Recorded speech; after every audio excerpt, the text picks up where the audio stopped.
ただいまより今回のセミナー主催者である堀江正美より、マチコン経営塾豊岡港開港セミナー、記念セミナー開講にあたっての挨拶をさせていただきます。ではよろしくお願いします。皆さん、改めまして、こんにちは。大変に足元の悪い中、ご出席いただきまして、誠にありがとうございます。20名ほどの、目論見でやったんですけども、33名の方にお集まりいただくことができました。大変に感謝しております。それでは私の方、少しの時間になりますので、これよりレジュメもあるんですけども、まずマチコンというような、マチコン経営者というようなことの説明と、まず私の方のプロフィールを紹介をしていただくことと、今後のちょっと予定に関しまして、説明の方をさせていただきたいと思います。まず私、堀井で税理士事務所のプロフィールということになりますけれども、私、豊岡市出身でして、ただいま、見かけはどうか分かりませんけれども、現在53歳という方であります。マチコン経営塾開講のきっかけなんですけれども、まず、霞鶴株式会社様との出会いなんですけれども、平成20年後半より税務顧問として業務させていただいております。経営者にとりまして、身近でまた良き相談しやすい相手になってほしいような要望と、スピーディーな財務資料の提供というご希望を受けまして、複数事務所の選抜試験があったんですけれども、見事それをクリアしまして、幸運にも税務業務の依頼を受けていただくことになりました。同じくして、五十嵐コンサルタントさんとも、平成20年より、お付き合いをさせていただいております。年2回、中間決算の役員会でありますとか、株主総会ですね、この時にお会いしております。印象としましては、私なんかを超えた、明確な問題点の指摘をしていられるのと、経営者さんにとって希望の湧くような経営の指南ができるコンサルタントさんだなというふうに思いまして、経営をいたしております。そして、今、我々税理士業界なんですけれども、いろいろと危機感というものを、持っております。まず一つ目ですけれども、やっぱり我々税理士にとりまして、一番大事な中小企業の皆さん、小規模事業者の皆さんですね、これがかなりの減少傾向となっているということであります。危機感の次ですけれども、国、中小企業庁から中心にですね、いろいろと施策は出しております。経営革新だとか、企業再生、創業というような施策をされてますけれども、実際にその施策をすることによって、本当に再生できたりするのかというようなことに関しても、非常に不安を持ったりしております。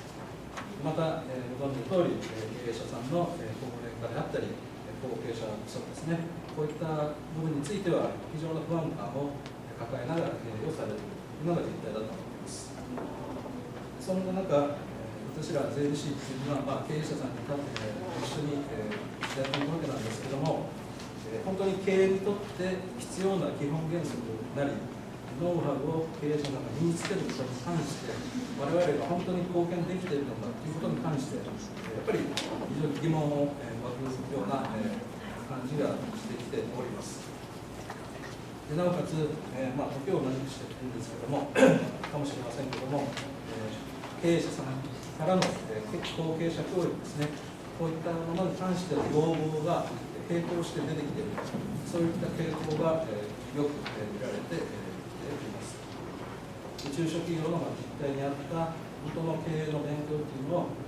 我々が自ら支援して、お互いが成長していくような形がないかということを、やはり模索せざるを得ないというか、そういった状況になってきたことであります。で、こういった危機感を持ちながら、どういうふうにこういった危機感、課題を解決していくかということを考えていたわけなんですけれども、一番下に書いてるんですけど、マチコンとは、マチ経営コンサルタントの略ですということであります。ご存知の通り、中小企業というのは経営資源も乏しいですし、競争の状況というのもかなりきついということです。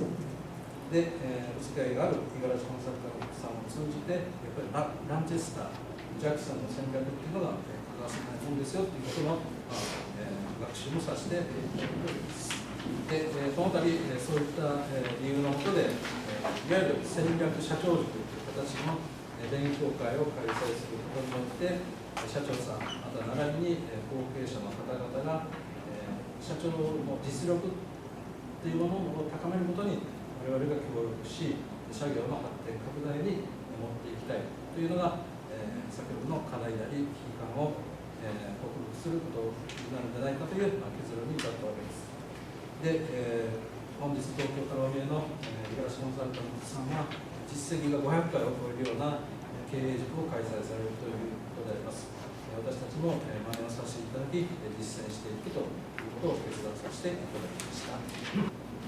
1枚ペーパーを入れておりますけれども、10月からどうしていきたいなと考えています。中小企業の勝ち残り戦略を始めさせていただきます。講師は、100日株式会社代表取締役福本康夫社長です。それではよろしくお願いいたします。皆さんこんにちは。こんにちは。本当足元のいい中、また月曜日で一番忙しい日ですね。たくさんご出席いただきまして、感謝申し上げております。また、平素は霞積に関しまして、格別のご支援ご愛顧を行っていますけど、高いところからではありますけれども、本当にお考えいろいろお話ししたいことがあるんですが、私のようなものが皆さんでこうやってですね、お話をすると大変僭越なことで、もう恐縮でございますけれども、五十嵐さんとのお付き合いをしている会社が始まれば私だけということで、よくても悪くても、私しかお話しする人間いないということでございますので、お役に立てるかどうか分かりませんけれども、そういうことに一つご了解をいただきたいというふうに思っております。五十嵐さんとの出会いは平成4年、ごめんなさい、2004年、平成16年の6月2日、ご存知のフライ総合研究所の大阪本社で行われた財務のツボと銀行対策、今日銀行さんたくさんいらっしゃいますが、いかに銀行さんとうまく付き合っていこうかということで悩んでおった時だったんですね。それで、フライ総研さんから案内状が来て、これはすぐ行こうということで大阪本社まで行って、五十嵐さんにお会いしたんですが、今日の話はもう全然違うんですよ。ランチェスターでは全くない。財務と銀行対策。それだけだったんですね、その時は。ただ私も悩んでおりましたので、ぜひこれは、もう年間を通じてご指導いただきたいということですぐその講演が終わった後で、五十嵐さんに申し込みをしまして、ぜひこっちに来てほしいということで、お付き合いが始まったんですが、来ていただきましたら、もちろん財務のことは大変手厳しく、社長室から社員のいる事務室までドライブで聞こえるような大きな声でですね、もう本当に最初の頃はもう怒られっぱなしということで、そんな状態が続いたんですが、その中でランチェスターの話が出てきました。で、私はランチェスターという言葉は前の前身に勤めていた会社の中の新入社員研修でランチェスター戦略ということを教わったことがあります。その会社は日本でも有数の大手のお菓子メーカーでしたので、その会社のランチェスター戦略は強者戦略でしたね。相手の菓子メーカーをどうやったら潰せるかというふうなことで、簡単にその戦闘機の数で相手をどうやって勝つかというような話があったのを覚えております。それ以来、初めてまた2回目にランチェスターのお話を聞いたわけであります。で、堀江先生、先ほどおっしゃっていましたけども、2008年、平成20年に前の顧問税理士さんがお亡くなりになって、私の父親との関係だったものですから、私としては新しくしたいということで、田島銀行さんにお願いをして、銀行さんが見て優秀な税理士さん紹介してくださいということで、確か3名の税理士さんに来ていただいて、私が面接をしてですねそれで堀江先生に来てよということで来ていただいたのがきっか係であります。でその中で、堀江先生は五十嵐先生の話をいろいろその度に聞かれながら、今日こういうふうな形に思われたというふうに私はおじいさんとおやじのことしか直接見聞きしておりませんから、その辺のことを申し上げたいと思うんですが、私おじいさんはさっき三井物産に勤めている方が来たんですけども、都会の人形は儲けさせてくれない、瓶で売るな、桶で売るな、瓶で売れということをしょっちゅう言っているんです。田島地域の6蔵、今、北広島組合に加盟6蔵ありますが、昨年1年間で総出荷量が4603トンですね。これ、輸出を除いた数字です。で、うち霞鶴の出荷数量は3382.9トン。パーセントしますと、73.5% 地元の蔵元の中ではうちが出荷をしているということになります。でこれを豊岡税務署、いわゆる北端、和田山税務署、南端という形で、計算しますと、866キロのうち霞鶴は329キロ、概算 38% の使用を持っています。南端においては379キロですが、うちは59キロと、概算 15.2%。概算と書いてますのは、これくくりの時期はちょっとずれておりますから、一応概算にして南端の場合はまだ筑波長さんが3件、実際作ってしまうと3件ありますから、うちはなかなか入っていけないんですが、でも徐々に上がってきます。合計、田島で、うちは 31.2% のシェアを言いました。先ほど言われましたように、千何百社、1300社の項目が日本各地でひしめいておりますけれども、トップのですね、エッジ社、これは長野エッジ社ですが、全国シェアはわずか 14% なんです。ナンバーワンの蔵元で 14% しかシェアが取れていない中で、当社が田島全体として 31.2% のシェアをいただいているというのは、これはもう大変ありがたいことで、こんな数字はなかなかないと。でこれが徐々に上がってきているという、これは本当にありがたいことで、こういった形でしっかりと地元を抑えている、本当に皆様方に感謝を申し上げたい。つまり、田島地区の日本酒者 30.2% というのは、ここに書いてますように、部分1位、いわゆる田島地域で1位、小規模1位、田島の地酒メーカーの中で1位、部分1位と小規模1位ではプラスになると、いわゆる私青年会社の時よく言ってますが、小さくてもお山の大将になればいいんじゃないか。ランチェスターだけがを始めさせていただきます。当時は株式会社五十嵐コンサルティングの先生です。ではよろしくお願いします。はい。改めまして皆さんこんにちは。町医者的コンサルタントの逆して町コンの五十嵐ですという話をするんですね。で、私はですね、東京の下町から元気を発信するということで、東京、今日は本当にイレギュラー中のイレギュラーなんですが、東京の東ですね、東部地区で、地域をある程度決めてですね、そこでコンサルタントをやっております。ですから、霞津さんだけ例外です。本当に僕はコンサルティング会社にいた時からのご縁なので、ずっとやってますけど、僕は独立起業して9年過ぎて今10年目なんですが、もうそれはもう地域限定で、やはりランチェスターじゃなくて一番を取るということなんですね。だから皆さんも今日聞いていただいてですね、どうやって自分の会社に落とし込むかといったらば、じゃあ自分の会社で何が一番になれるか。今一番でなくていいんです。今一番でなくていいんです。一番になれそうだってやつを見つけるわけです。それに対して集中しているわけですね。はい、で、今日のお話は、堀江先生がですね、こういう形で僕の、江戸川区で町コン経営者いうのをずっとやっていたのに対して共感していただいて、この豊岡でやると。実際私は今この町コン経営塾っていうのを多点化してるんですね。でやはり同じような気持ちを持った税理士が、東京にも何人かいらっしゃるんですね。でそれで僕の勉強会、ランチェスター経営戦略の勉強会に1年通って、じゃあ私も五十嵐さんと同じように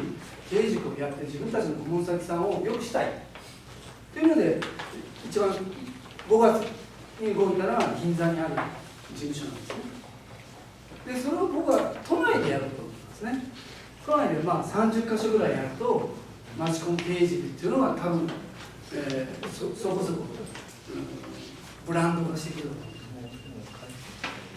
1校だけだとブランド化ってなかなか難しいんですけどね。でそれが豊岡から堀江先生から申し込みが来たので嬉しいんですけど、じゃあ自分はフォローできるかなっていう不安があるわけですね。だから僕もそのめったに来れないので、最初8月の初旬に申し込みが来たんですよ。8月の初旬ですね。経営塾やりたいんだという話なんですね。じゃあいつからやるのかっていう話になるわけですね。いつからやるのかというと、準備があるから、9月はちょっと早い。じゃあ10月ぐらいかなっていう話になるんですね。じゃあその前に、じゃあ豊岡で経営塾を開くぞっていう何か花火を打ちましょうという話をした。でそれがじゃあいつがいいでしょうかねって話をしたんですね。そうすると大体9月の初旬がいいだろう。でその時にもうすぐに私が、霞水の福本さんに、9月の初旬で空いてる日はいつだというと今日っていう話になったんですね。じゃあ早速もう堀江先生にお願いして、じゃあ9月7日抑えてやってくれませんかって言ったらすぐ抑えて、でチラシは、僕の方はそういうの専門家が作って、それに対してじゃあやってくださいという話になるんですね。そうそうちゃんと堀江先生は実行して今日があったですね。これってすごい当たり前のように聞こえますよね。でもやろうと思ったのと実行するって別物なんですね。よく人は言います。やろうと思ってたんですよねっていう言葉をよく聞きますよね。やろうと思ったけど行動に移さない人がいっぱいいるわけです。ということはですね、僕思ったんですね、堀江先生のような税理士はそんなにいないんです。例えばこの町コン経営塾っていうのは僕も8年やっててもう500回、今実は590回行ってもう600回手が届くんですよ。勉強1年以上勉強した人は必ず良くなります。で思うんですけど、皆さん企業経営者という立場でお話してますけど、必ず1年に1回確定申告決算があって税金を納めたりしますよね。ということはですね、100社中会社があったとしたら必ず100社確定申告するんです。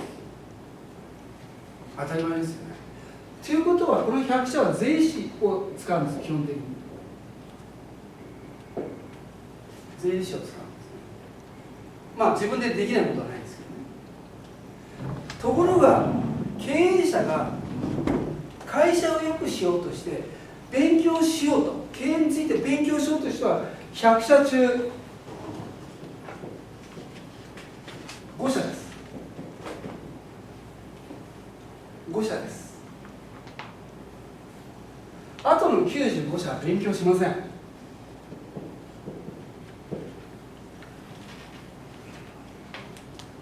これは事実